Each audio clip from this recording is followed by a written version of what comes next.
શહેરના ફતેપુરા વિસ્તારમાં આવેલા મહાકાળી માતા મંદિર ખાતે આજે સુહાગીન મહિલાઓ દ્વારા વડસાવિત્રી વ્રતની શ્રદ્ધાભેર ઉજવણી કરવામાં આવી।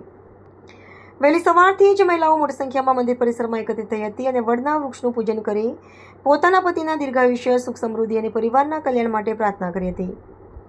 હિન્દુ ધર્મમાં વડસાવિત્રી વ્રતનું વિશેષ મહત્વ રહેલું છે। પૌરાણિક કથા અનુસાર માતા સાવિત્રીએ પોતાના પતિ સત્યવનના પ્રાણ યમરાજ પાસેથી પરત મેળવ્યા હતા, જેના સ્મરણ રૂપે આ વ્રત કરવામાં આવે છે।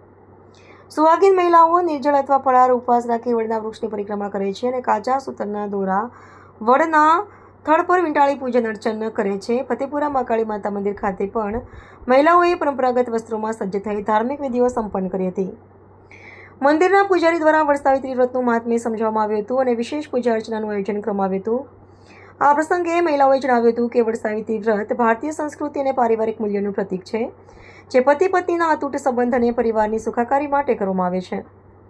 મંદિર પરિસરમાં ભક્તિમય વાતાવરણ વચ્ચે ધાર્મિક કાર્યક્રમો યોજાયા હતા અને મોટી સંખ્યામાં શ્રદ્ધાળુઓએ માતાજીના દર્શન કરી આશીર્વાદ પ્રાપ્ત કર્યા હતા।